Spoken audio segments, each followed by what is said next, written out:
Okay, so here's the thing. I'm not usually the type to just unburden myself to the internet, but right now, I need to talk. Like I need anyone, to hear me out because this past month has been straight up hell and I feel like I'm living in some alternate reality where everything I knew about love and trust just vanished overnight. Let me back up a second. My name's Chris. I'm 32, Dallas born and bred, and until 3 weeks ago, I honestly thought my life was on track. Good job downtown. Decent car, not fancy, but it gets me around. And her, Lindsay, she was the one. We met at a friend's Halloween party 3 years ago. She came dressed as a pirate, and I was a giant banana, don't ask. We hit it off immediately. She laughed at my stupid jokes. We both loved that old band, the Cranberries, total nerd stuff, and we stayed up until sunrise talking about everything and nothing. And for 3 solid years, it felt real. Like real. Meeting each other's families, planning little weekend trips down to Austin, talking about maybe getting a dog or hell, even buying a house together someday. It wasn't perfect, nothing ever is, but if you'd asked me last month if I trusted Lindsay, I'd have bet my entire savings account on her. So imagine my surprise when I get completely discarded like yesterday's trash. I don't even know what I did wrong. One Friday night, she's laughing at my dumb impressions of our boss at dinner, stealing fries off my plate. The next morning, she says she needs space. Just like that, the words still echo in my head. I think we need a break. No warning signs that I could see, not even a fight leading up to it. At first, I tried to play it cool. Maybe she really did need some breathing room. Relationships go through rough patches, so I gave her time, didn't text her first. Didn't show up at her place with flowers like some desperate rom-com loser. But then she just ghosted me completely. I mean, full-on radio silence. No calls, no texts, not even those little memes she'd send me every morning before work. My birthday came and went, not a peep from her. Our friends asked me where she was, and all I could do was shrug and pretend like everything was fine. But inside I was spiraling hard, because here's the thing, I'm not stupid. When someone goes dark on you like that, there's usually a reason. And let's be honest, in this day and age, that reason is probably on a dating app. I tried to tell myself it wasn't true, that maybe Lindsay really was just super busy with work or needed to figure her life out or whatever excuse you tell yourself at 2 in the morning when you can't sleep. But it ate away at me. So one night, this is embarrassing, I actually drove by her apartment just to see if her car was there. It was parked in its usual spot, lights off inside. No sign of life except for the beat-up welcome mat we bought together from Target last fall. Pathetic. Yeah, probably, but heartbreak makes you desperate. Here's where things get kind of wild. 2 days after that drive-by, which I swear isn't something I make a habit of, my buddy Jake calls me up out of nowhere. Hey man, he says, real hesitant like. You doing okay? I play dumb at first. Yeah, dude, you know me, living the dream. He sighs into the phone and then drops the bomb. Look, my girlfriend saw Lindsay on Hinge last night. My stomach drops so fast it's like riding one of those Six Flags roller coasters after eating too many funnel cakes. I can barely process what he's saying. Hinge? Like dating apps? Lindsay? He starts backpedaling immediately. Dude, maybe it's an old profile or something. People forget to delete those all the time. But we both know he doesn't believe it either. Suddenly, every weird moment over the past few months flashes through my mind. Lindsay being weird about her phone when we were together, always turning off notifications, never leaving her screen face up anymore when we watched Netflix in bed. It all makes sickening sense now. And here's where things get really dark for me. I realize there are probably other apps too. Tinder, Facebook dating, who knows? But there's no way for me to check without making an account myself. But I couldn't do it, not yet. The idea of building myself a new profile felt so humiliating. So final, like admitting out loud that it was actually over between us. Instead, I started obsessing over ways to find out anonymously if she really was out there swiping right on guys while telling everyone else she just needed space. Every night after work became this ritual, scrolling through Reddit posts about cheating partners and reading horror stories about people getting dumped only to find their exes already dating again days later, sometimes even while they were still together. I made burner accounts on Facebook groups asking for advice, DM'd random strangers who claimed they lived in Dallas hoping they'd help me check Hinge or Tinder for her photo or bio updates. Anything that would prove Jake's girlfriend wasn't just seeing ghosts online. Of course, nobody responded, or if they did, they wanted money up front or said stuff like, just move on, bro, which only made me feel worse about myself for even asking in the first place. Meanwhile, Lindsay was still MIA. Not even a hey, hope you're doing okay text. Nothing but deafening silence from someone who once told me I was the best thing that ever happened to her. The more days passed without hearing from her, and the more posts I read about other people catching their exes moving on before their bodies were even cold, the angrier I got about how she handled things with me. Like seriously, if you want out of a relationship, Fine. But don't gaslight me with this space nonsense while you're uploading selfies with new guys every weekend. One night after 2 beers too many, thanks Lone Star, I found myself pacing around my tiny apartment talking out loud like some crazed detective in a bad TV show. Maybe she never loved you in the first place, maybe you were just convenient. Maybe she met someone else at work, maybe. I kept replaying every conversation from the past year looking for clues. A weird laugh here, an unexplained late night there. Times she claimed she was just tired but didn't want to talk much. How quickly she started picking fights about nothing right before the breakup. The paranoia got so bad that eventually my friends stopped inviting me out altogether. They couldn't handle hearing one more theory about Lindsay's secret double life on Tinder. At work, forget it. I was useless. Could hardly answer emails without rereading them 4 times just to make sure I wasn't coming off as angry or unhinged. Spoiler alert. I totally was. Even my mom noticed something was off when she called one Sunday afternoon. "Honey, are you eating enough? You sound thin over the phone." Thin over the phone. Moms always know somehow. They're psychic like that. Finally, after 2 weeks of wallowing in misery and stalking Reddit threads until my eyes burned from staring at my phone's screen in the dark, I cracked. I posted publicly. I was completely discarded by her. I need someone who is willing to check some dating apps for me in Dallas.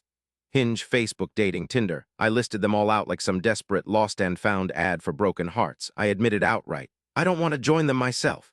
Because honestly, the shame of making a new profile only for Lindsay, or worse yet mutual friends, to see me out there searching for scraps felt unbearable.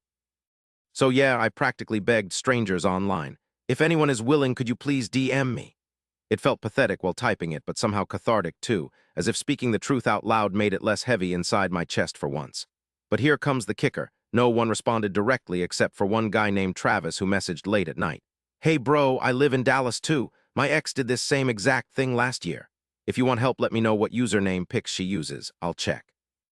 His message gave me hope for exactly 5 minutes, until he followed up with, "Also LMK, if you wanna buy any supplements, side hustle lol, yep, a pyramid scheme disguised as empathy. Welcome to modern dating, folks." At this point, I felt lower than I ever had before, all dignity gone. Self-respect somewhere back near that target welcome mat outside Lindsay's apartment door. And nothing but silence whenever I checked my phone, hoping someone would have answers or proof or closure or anything at all, really. Days turned into nights, turned into days again. The kind of blur where all your thoughts start bleeding together into one endless internal dialogue. You weren't good enough, you should have seen this coming, everyone leaves eventually anyway, did you ever mean anything to her? How long has she been lying? Do people ever actually heal from this crap? Is love just another scam? You can't trust anyone anymore, not really, not after something like this. I stopped shaving, started skipping meals, let laundry pile up everywhere until my whole apartment smelled stale and lonely. Even music sounded different now, every song tainted by memories I couldn't escape. I remember one night standing outside my own balcony staring down at streetlights below thinking, how did I end up here? Is this what heartbreak is supposed to feel like? Or am I just making everything worse by refusing to let go? But letting go felt impossible because nobody wants to be left behind without answers. I needed closure. I needed proof. I needed someone else to tell me what I already knew but couldn't say out loud, that Lindsay had moved on before I even realized we were done. And yet, despite all that desperation, I just couldn't bring myself to make those profiles.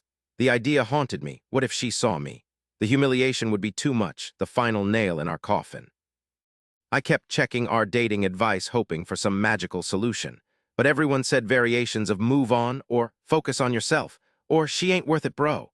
But none of them understood how raw everything still felt inside. One day Jake invited me over for drinks and video games, a peace offering after weeks of ducking my texts. I almost didn't go but figured sitting alone another Friday would only make things worse. The minute I walked into his living room, he handed me a beer and said, "You gotta stop torturing yourself, man. She's not worth losing sleep over." But then his girlfriend walked in, her face immediately twisting into guilt when she saw me sitting there. She blurted out, "I'm sorry, Chris. I shouldn't have told him about Lindsay being on Hinge. It wasn't my place." I shrugged it off, but secretly dying inside because yes, it had been her place. I deserved to know if my ex was already moving on. Jake chimed in, trying to lighten things up by showing us dumb TikToks he found. But every time he handed his phone over, I found myself scanning profiles, wondering if Lindsay might pop up somewhere unexpectedly. At one point, Jake nudged my shoulder. "You want to try setting up your own Hinge tonight? Just rip off the Band-Aid. You might actually meet somebody new. But I shook my head so hard I nearly spilled beer all over his carpet. I wasn't ready, not by a long shot. It took everything I had not to ask them both if they'd seen anything else online, if maybe they'd heard rumors about who Lindsay might be seeing now.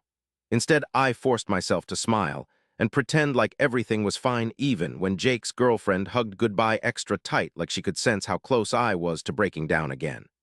Once home, I lay awake, staring at ceiling shadows, listening for text notifications that never came. Even dreams betrayed me now, sometimes replaying our happiest memories together, but always ending with Lindsay slipping away into darkness while faceless strangers swiped right all around us. Some mornings I woke convinced none of this had happened, that maybe Lindsay would text apologizing for disappearing. Maybe we could fix things somehow. But by noon, reality crashed back down again, reminding me nobody owed anyone closure anymore. It's just swipe left / swipe right, repeat forever, until everyone forgets what real love even looks like. Another week passed, a foggy haze of work emails stacked up unread, takeout containers littering countertops, friends, invitations politely declined because pretending not to care takes more energy than grieving honestly sometimes. At some point, desperation won out over pride. I finally caved and downloaded Hinge onto an old backup phone, thinking maybe anonymity would make everything easier. But as soon as the app loaded up and asked for photos / prompts / likes / dislikes / deal breakers, I froze, completely unable to fill anything out without comparing every answer against what Lindsay used to say about herself. Or worse, yet imagining her seeing my profile appear as new here under suggested matches. Instead, I deleted everything instantly and tossed the phone across the couch, wishing technology had never been invented in the first place. It dawned on me then how much power we give these stupid apps. How easily they turn love into currency, traded between strangers who barely bother remembering each other's names after 3 dates. And yet, despite knowing all this, I still wanted proof. Still wanted someone else willing to look for me, so I wouldn't have to surrender what little dignity I had left by joining those ranks myself. After another sleepless night scrolling Reddit threads about serial daters / ghosters / situationships gone wrong, the kind where everyone posts screenshots of awkward conversations as evidence of how disposable modern romance has become, I realized maybe closure is something you can only give yourself after all. But even knowing that didn't stop the pain whenever mutual friends posted group photos online with everyone smiling, except for one missing face. The same way nobody seems to notice when furniture gets rearranged, unless they trip over it accidentally weeks later. It hurt seeing happy couples walking hand in hand through deep Elm on weekends. Hearing friends talk about wedding plans or baby showers as if heartbreak is merely something that happens to other people, instead of lurking right beneath their own skin waiting for its next opportunity. At work, colleagues started asking if everything was okay, since apparently sadness leaks out no matter how hard you try hiding it behind polite small talk and forced laughter during meetings. One day after lunch break, an older coworker caught up with me by the elevators asking softly if I wanted company since it looked like rain outside. A subtle kindness most people overlook because everyone assumes men are supposed to tough things out alone without ever admitting weakness or vulnerability aloud. In moments like that, the rare ones where someone actually listens without judgment or advice, I found myself wishing more people would admit how much modern dating really sucks sometimes. How apps promise connection but mostly deliver anxiety instead. How easy swipes replace hard conversations. How nobody feels safe being vulnerable anymore because rejection is only ever one click away now. It made me wonder what would have happened if Lindsay had simply told me face to face that things were ending instead of ghosting outright. Would we have fought, cried together, parted as friends instead of strangers? Or does technology make cowards out of all of us eventually? Each day since posting online asking strangers for help has taught me more than any advice column ever could. That grief isn't linear. Healing doesn't happen overnight. Closure rarely arrives gift-wrapped with perfect answers attached. I still check those apps sometimes, hoping against hope someone will DM with proof confirming what I already know deep down. But mostly now I focus on rebuilding pieces of life outside screens instead. It isn't easy. It never is. But slowly moments return where food tastes good again. Music sounds sweet instead of bitter. Smiles come naturally instead of forced through gritted teeth. Still, sometimes late at night when insomnia creeps back and I catch myself composing imaginary messages addressed directly to HER. How could you leave without saying goodbye? Did any part of us matter, or did you always plan on moving on before giving us a fighting chance? Do you feel guilty watching new matches roll in while pretending nothing happened between us? And sometimes I picture sending those messages, but always delete them before hitting send because deep down closure can never come from someone else. It must be built brick by brick inside your own heart, no matter how much it hurts along the way. And so today marks 1 month since Lindsay vanished from my life, leaving only questions behind. And though part of me still aches for answers, another part finally understands why people say time heals wounds others leave open. Tomorrow will be better. Or maybe not. But either way, someday soon I'll wake up ready not just to move forward, but actually believing happiness still exists somewhere beyond apps/swipes/heartbreaks left unread. Until then, I'll keep hoping someone else finds courage enough to choose honesty over convenience, even if closure means learning how to say goodbye properly when love inevitably leaves again someday. Because that's what truly separates heartbreak from healing, and that's why I'm telling this story today, hoping others will listen before it's too late for them too. But just as I'm starting to believe I'm finally moving past needing proof, a new message pings late one night from an unknown number.